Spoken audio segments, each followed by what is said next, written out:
Donc cette session est intitulée Interterritorialité et interaction sectorielle, même si on en a un petit peu parlé ce matin. C'est donc quelles sont les conséquences du scénario 1,5 degré sur cette question-là. On a déjà évoqué quand même en partie ce matin, même si c'était surtout ce matin centré sur les scénarios. Et donc on va voir 4 interventions de 1 quart d'heure chacune, et comme ce matin, donc on appellera les intervenants à venir sur l'estrade. Donc ils seront tous là assis autour de la table et pour faire l'échange de questions-réponses à partir de ce moment-là. Donc dans la dernière partie, on espère une vingtaine de minutes, avoir un temps d'échange d'une vingtaine de minutes. Donc sans plus attendre, je vais appeler monsieur Michel Aujoula de Toulouse Métropole. Il est premier vice-président en charge de la coordination de la politique de l'environnement et du développement durable. Par ailleurs, premier adjoint au maire de Cugnaux. Et donc, son intervention, c'est la présentation d'un cas local avec Toulouse Métropole. Donc, bien, merci.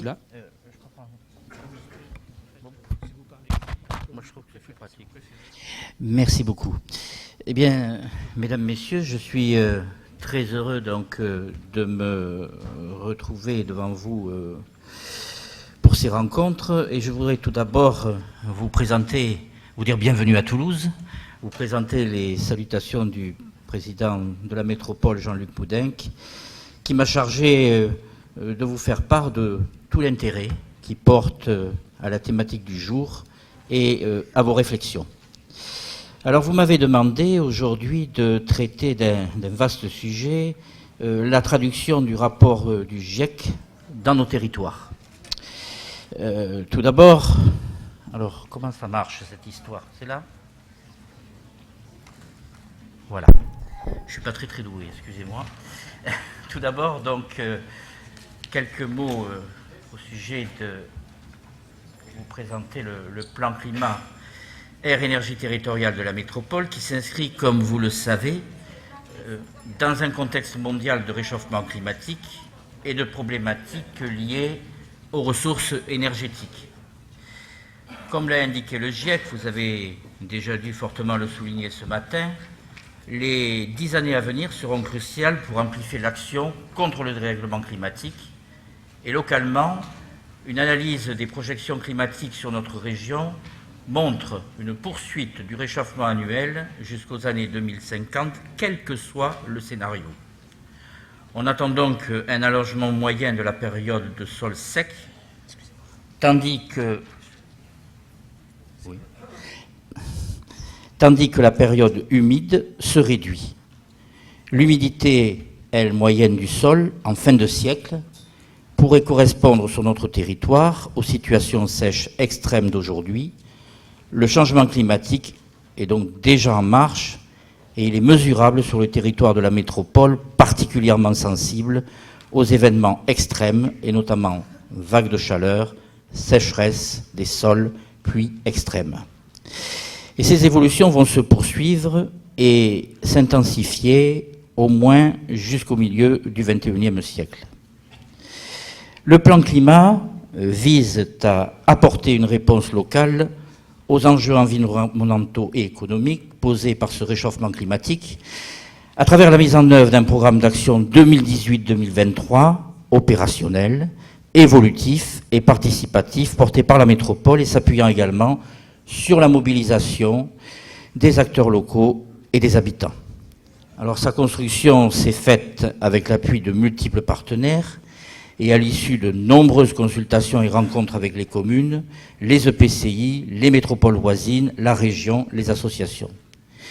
Le comité de suivi du plan climat comprend un représentant de chacun des acteurs associés dans le cadre des ateliers des idées, ateliers d'animation territoriale avec les associations, les étudiants, les entreprises, ainsi qu'un représentant du CODEF. Notre PCAT intègre en somme 4 finalités. L'amélioration de la qualité de l'air pour la santé, l'adaptation du territoire au changement climatique, la mise en œuvre de la transition énergétique favorisant la croissance verte, et enfin, l'atténuation de l'impact des activités du territoire sur le climat par la réduction des émissions de gaz à effet de serre. Il s'appuie en outre sur 4 éléments. Un diagnostic territorial qui a permis d'identifier les principaux enjeux et leviers d'action, une stratégie qui fixe des ambitions mesurables à atteindre à horizon 2030, un plan d'action 2018-2023 comportant plus de 80 actions relevant des champs d'intervention de la collectivité, de son exemplarité, de la mobilisation des acteurs territoriaux et des partenaires, et enfin un dispositif de suivi et d'évaluation. Mais revenons rapidement sur le diagnostic. Celui-ci montre une dynamique démographique particulièrement forte sur notre métropole, plus de 15 000 habitants par an, 7 000 à peu près sur la ville de Toulouse et 7 000 ou 7 500 sur la métropole, avec une augmentation de population de 1,3% an d'ici 2030, contre plus 0,4% au niveau national, ce qui constitue donc, comme vous le voyez, un défi supplémentaire à relever. La métropole toulousaine possède en outre, et en revanche, un atout fort. Près de la moitié du territoire est constitué d'espaces agro-naturels qui stockent l'équivalent de quasiment 3 ans d'émissions de gaz à effet de serre et qui participent, eux, à l'adaptation du territoire au réchauffement climatique par le rôle d'îlot de fraîcheur que jouent ces espaces. Au niveau des émissions de gaz à effet de serre, les transports sont les premiers, comme vous pouvez le voir, contributeurs, suivis par le résidentiel.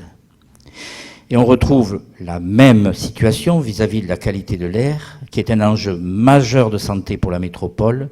Les transports sont les premiers émetteurs de polluants atmosphériques, suivis par le résidentiel. Donc ces 2 secteurs constituent des leviers majeurs sur lesquels il est nécessaire d'agir en priorité. Et le diagnostic a également mis en évidence une forte dépendance aux énergies fossiles, indiquant la nécessité d'une plus grande sobriété énergétique. Enfin, un 3e levier majeur à actionner est celui du développement de la production d'énergie renouvelable locale qui peut permettre d'agir sur la production d'énergie renouvelable locale, d'agir sur la réduction de notre dépendance aux énergies fossiles, sur la réduction des émissions de gaz à effet de serre, tout en favorisant les retombées économiques locales. Sur la base de ce diagnostic, la métropole donc a adopté sa stratégie climat pour mettre en œuvre un scénario local de transition énergétique qui prenne en compte la trajectoire région à énergie positive, repose, et l'évolution démographique du territoire, et s'est fixé à horizon 2030 les objectifs suivants. Réduction de 40% des émissions de gaz à effet de serre par rapport à 2008, réduction de 20% de la consommation énergétique finale par rapport à 2016, et enfin doublement de la part locale des énergies renouvelables et de récupération dans la consommation d'énergie du territoire. Alors, pour mettre en œuvre cette stratégie, le plan climat s'articule autour de 6 grands axes, comme vous pouvez le voir, assortis d'ambitions chiffrées. L'action est consacrée au bien vivre dans la métropole, en mettant un accent porté sur la nécessité d'amplifier massivement la rénovation de logements.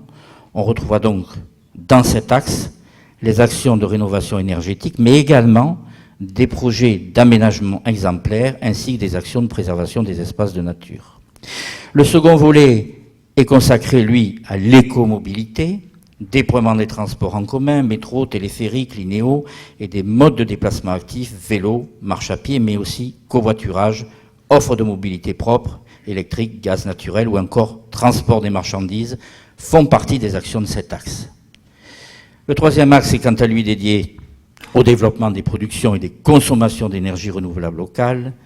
Le 4e volet, intitulé « Entreprendre, produire et consommer durablement dans une ville intelligente », porte quant à lui sur l'accompagnement des acteurs économiques pour déployer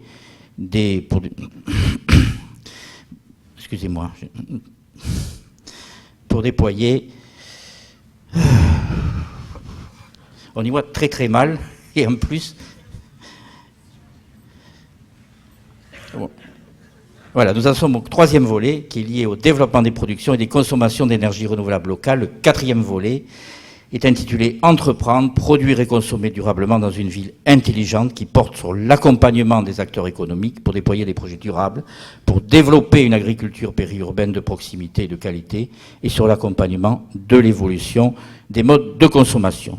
Le volet suivant est consacré à l'animation de la transition énergétique sur le territoire et a pour ambition donc de faire apparaître toutes les catégories d'acteurs dans le cadre du plan climat. Et enfin, le dernier axe est celui de l'exemplarité de la collectivité, notamment la gestion énergétique des bâtiments, la gestion de l'eau, les énergies renouvelables. Au travers donc de ces 6 axes que je viens de vous énumérer, la collectivité a quant à elle mis en œuvre un programme d'action 2018-2023 avec un certain nombre de projets emblématiques que j'évoque ici rapidement. Sur les transports, un programme de développement sur les transports en commun multi-offres, sur la qualité de l'air, un plan qualité de l'air comportant 23 actions dans la mise en place d'une ZFE et d'aide à l'acquisition de vélos électriques, ainsi que pour le remplacement des systèmes de chauffage au foyer ouvert, sur les énergies renouvelables, le déploiement des réseaux de chaleur alimentés par des énergies renouvelables et de récupération, et notamment la valorisation de la chaleur fatale de l'usine d'incinération des déchets, l'installation de plusieurs centrales photovoltaïques, STEP de Castelginest, Mines, Oncopole, futur parc des expositions, et la production de l'injection dans le réseau de biogaz issu de la méthanisation des boues de la station d'épuration de Ginestou.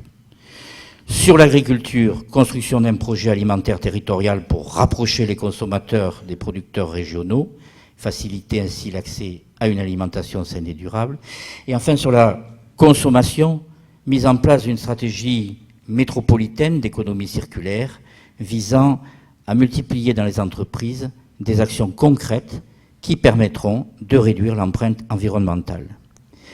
Et enfin, je tiens ici tout particulièrement à mettre en avant cette action, le déploiement sur le territoire, en partenariat avec le CNRM, d'un réseau de mesures en temps réel de la température pour caractériser le climat urbain, pour caractériser les mesures en temps réel de la température, pour caractériser, je disais, ce climat urbain, réseau qui doit constituer un outil d'aide à la décision pour construire la métropole durable, respirable et résiliente de demain. Les premières applications sont la production de cartes des îlots de chaleur urbains qui pourront permettre, par exemple, de prioriser nos actions de végétalisation et de désimperméabilisation dans les secteurs les plus impactés. Pour faire face aux vagues de chaleur de l'été 2019, par exemple, une carte des zones de fraîcheur de la ville de Toulouse a été élaborée et portée à la connaissance des citoyens dès juin 2019. Cette carte est intégrée au plan canicule communal. Cette carte identifie, localise les lieux d'accueil accessibles au public, repérés comme source de fraîcheur par rapport à leur environnement propre en période chaude ou caniculaire, établissements recevant du public, climatisés ou naturellement frais, espaces verts, arborés ouverts au public, point d'eau. Et grâce au réseau de capteurs installés, cette carte pourra être précisée avec la mise en évidence des îlots de fraîcheur présents sur le territoire qui seront identifiés sur la base de mesures réelles issues des sondes de température. Par ailleurs, sur la base des études menées en partenariat avec le CNRM, le laboratoire LIST et l'AUAT, un guide de préconisation pour un aménagement intégrant la question des îlots de chaleur urbains est en cours de construction. Et le résultat des mesures issues du réseau de capteurs permettront également d'alimenter les évolutions de l'outil structurant de planification territoriale que constitue le PLUIH, Plan local d'urbanisme intercommunal et de l'habitat, à l'échelle intercommunale. Ce PLUIH, il a été approuvé en avril dernier et il mis en application depuis mai, il intègre d'ores et déjà de nombreux enjeux. Il permet de mettre en œuvre un certain nombre de règles que je voudrais très rapidement partager avec vous, car elles participent de la traduction territoriale des enjeux climatiques. Le PLUIH affiche en effet des objectifs de développement de la conception bioclimatique, des objectifs de réduction des dépenses énergétiques et de valorisation des énergies gratuite, des objectifs de réduction des îlots de chaleur urbains au travers de la protection de la nature en ville. Par ailleurs, il fait de la trame verte et bleue un élément fondateur. Ainsi, les réservoirs de biodiversité, les corridors écologiques et les espaces de nature à protéger ou à restaurer ont été ainsi identifiés. Il convient de noter aussi que dans les dispositions réglementaires du PLUiH, le classement en espace vert protégé, espacement boisé classé ou espace inconstructible pour continuité écologique a été renforcé. Les zones de compensation écologique au projet urbain futur seront intégrées au fur et à mesure à la trame verte et bleue, venant ainsi consolider le réseau. Par ailleurs, l'installation d'une bande de constructibilité préférentielle dans le règlement des zones urbaines mixtes permettra de limiter fortement les constructions en cœur d'îlot et favorisera la composition d'espaces verts d'un seul tenant et la formation d'îlots verts. L'introduction d'un coefficient obligatoire de surface éco-aménageable pour les nouvelles constructions de plus de 500 m² de plancher devrait permettre, par une végétalisation en 3D de la ville, indispensable lorsque les espaces libres viennent à se raréfier, d'améliorer la qualité du paysage, de limiter le réchauffement et l'assèchement de l'air, de réduire l'imperméabilisation du sol et de contribuer à développer la nature et la biodiversité ordinaire en ville. Et ces surfaces éco-aménageables comprennent bien sûr les espaces verts de pleine terre, les façades et les toitures végétalisées, les espaces verts sur dalles et les surfaces semi-perméables. Je cite également rapidement l'augmentation du pourcentage minimum de pleine terre imposant une surface minimum perméable, la référence pour le choix d'essence à une palette végétale poursuivant des objectifs de biodiversité de santé, de confort d'usage, de climat urbain et d'économie d'eau, la valorisation et la conservation des végétaux existants et enfin l'obligation de planter un arbre pour 100 m² de surface de pleine terre. Il y a aussi la possibilité de déroger aux règles d'implantation pour les opérations d'ensemble si les bâtiments sont bioclimatiques, la mise en place de règles d'objectifs pour végétaliser les pieds de façade et rechercher des revêtements de façade de couleur claire pour éviter l'accumulation de chaleur, assurer la protection des bâtiments contre les rayonnements solaires avec des recommandations pour la mise en place d'ombrières, et enfin rechercher la ventilation naturelle des bâtiments en privilégiant des logements traversants et une orientation nord-sud. Concernant la question relative au stationnement, le PLUiH a introduit dans les dispositions réglementaires à la fois la possibilité de mutualiser sur une même unité foncière des places de stationnement, ainsi, si les usages sont complémentaires, par exemple entre le résidentiel et le tertiaire, le nombre de places peut être réduit. Un nombre maximum de places de stationnement pour les bureaux dans les zones de transport en commun structurant, afin d'inciter à un report sur d'autres modes de transport que la voiture individuelle. Et enfin, la généralisation sur tout le territoire de la métropole de l'obligation de créer des places de stationnement vélo. Concernant le volet qualité de l'air, les projets de construction nouvelle à destination de logements ou constituant des établissements sensibles, situés, eux, à l'intérieur d'une zone de dépassement des valeurs limites pour la protection de la santé en dioxyde d'azote, devant prendre en compte la pollution de l'air en adoptant des dispositions constructives appropriées, implantation, recul et orientation des bâtiments, emplacement et ouverture, des ouvertures et des prises d'air. Par ailleurs, pour les établissements sensibles, si l'emplacement et la configuration du terrain ne permettent pas de diminuer le niveau d'exposition des populations nouvelles accueillies, le projet sera, lui, refusé. Concernant le volet énergie, une disposition réglementaire indique que les opérations d'ensemble, permis d'aménager et permis valant division, doivent participer par leur conception, leur architecture et leur construction à la mise en œuvre des objectifs de performance énergétique, bâtiments économes en énergie, confort d'été, ventilation naturelle, réduction de l'énergie grise avec des matériaux employés, énergie renouvelable. Et cette thématique sera renforcée dans le cadre d'une prochaine procédure d'évolution du PLUiH. Ce PLUiH que j'ai pris en exemple n'est bien sûr pas le seul outil interterritorial déclinant les enjeux climatiques. Et à ce titre, je souhaite également évoquer le projet Ville Agile, porté par la métropole, Tisséo, le Sicoval et le PTR Porte de Gascogne, qui a été retenu par l'État dans le cadre de l'appel à projet Territoire d'innovation. Afin de décarboner le territoire, ce projet prévoit notamment un réseau de tiers-lieux en périphérie pour limiter les besoins de déplacement domicile-travail, des solutions permettant de réduire les nuisances liées aux flux logistiques en centre-ville. Et ce projet est piloté par Toulouse Métropole et Tisséo en lien avec la région Occitanie. Et il associe les collectivités telles que le Sicoval, le PTR Porte de Gascogne, des partenaires académiques et la recherche comme l'Université Paul Sabatier, l'ENAC, le CNRS, l'ONERA et des partenaires privés tels qu'Airbus, Continental, Kaufmann Broad, Sopra, MAPI, Bouygues et j'en passe. Ce projet multipartenarial et interterritorial contribuera à l'amélioration de la qualité de l'air sur notre métropole et à l'atténuation de nos impacts sur le changement climatique par la réduction des émissions de gaz à effet de serre. Et la mobilisation des différents acteurs territoriaux est, il convient de le souligner, en effet indispensable pour atteindre les objectifs fixés.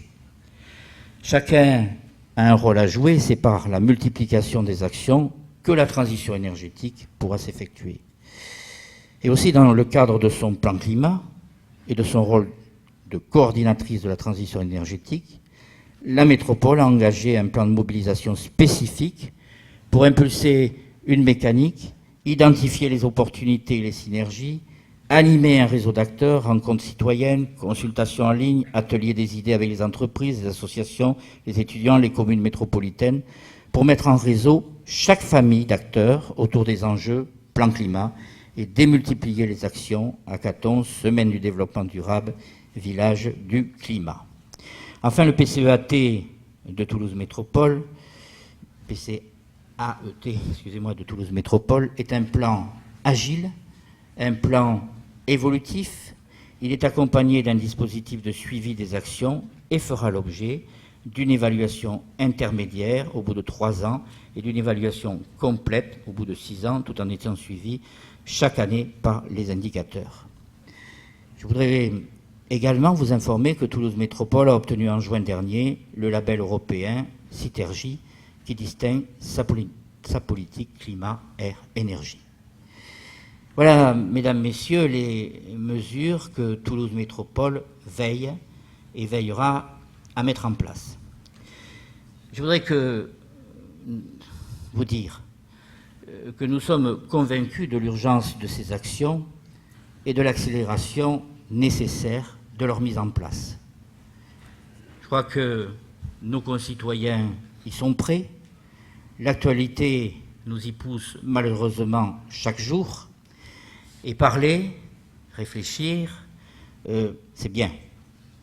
Mais je crois de même qu'il est nécessaire que nous tous, sur tous nos territoires, toutes nos collectivités, tous les acteurs de territoires confondus, nous soyons unis et nous puissions agir en commun et nous devons tous ensemble de répondre à cette urgence. C'est ce que nous voulons faire, c'est ce que nous tentons de faire sur Toulouse Métropole, en accord avec le département, en accord avec la région.